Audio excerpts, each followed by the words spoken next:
Chers amis, imaginez un médicament vétérinaire, le fenbendazole, initialement conçu pour éliminer les parasites chez les animaux, qui se révèle un allié inattendu dans la lutte contre les cancers de notre époque.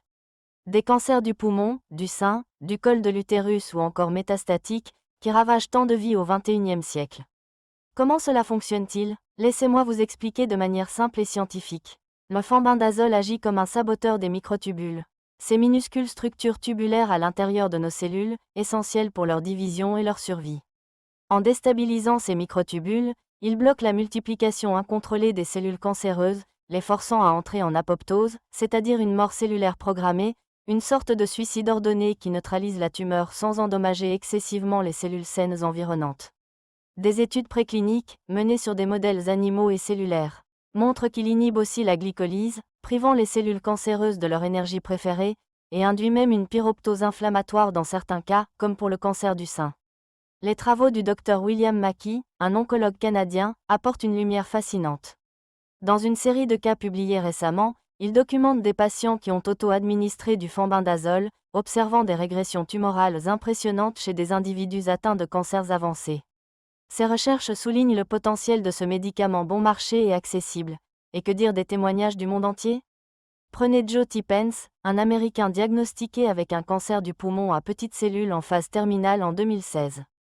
Condamné par les médecins, il intègre le fenbendazole à son protocole et, contre toute attente, entre en rémission complète. Son histoire, partagée en ligne, a inspiré des milliers de personnes. En Corée, en Europe, aux États-Unis, des patients rapportent des améliorations similaires, tumeurs réduites, énergie retrouvée, sans les effets dévastateurs de certaines chimiothérapies. Bien sûr, des essais cliniques humains plus larges sont nécessaires, mais ces évidences préliminaires nous invitent à l'espoir. Le fenbendazole pourrait révolutionner le traitement des cancers, en offrant une option abordable et ciblée. Osons explorer ces pistes pour sauver des vies. Chers amis, approfondissons les études précliniques sur le fenbendazole, ces recherches menées en laboratoire sur des cellules cancéreuses in vitro et sur des modèles animaux in vivo. Elles forment la base scientifique des effets anticancéreux observés. La principale étude de référence date de 2018, publiée dans Scientific Report par le Dr Dogra. Elle démontre que le fenbendazole agit comme un agent déstabilisant des microtubules. Il se lie à la tubuline, empêchant la formation de ces structures essentielles à la division cellulaire.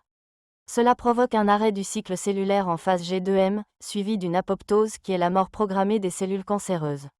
Cette étude teste le fenbendazole sur des lignées cellulaires humaines de cancer du poumon A549 et H460, montrant une cytotoxicité à des concentrations micromolaires, avec activation de page 53 et la modulation de multiples voies cellulaires. D'autres travaux confirment ce mécanisme. Une revue de 2024 dans Anti-Cancer Research recense de nombreuses études in vitro. Sur des cancers du poumon non à petites cellules, du sein 7-MCF, de la peau A375, et même sur des cellules résistantes à la chimiothérapie comme le 5-fluorouracile dans le cancer colorectal.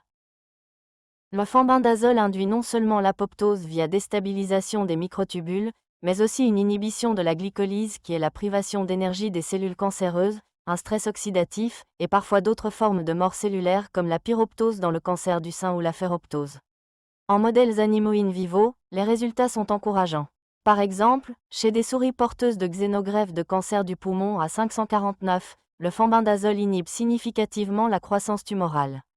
Des études sur l'ovaire, le sein ou le col de l'utérus montrent une réduction du volume tumoral, souvent sans toxicité majeure pour l'animal.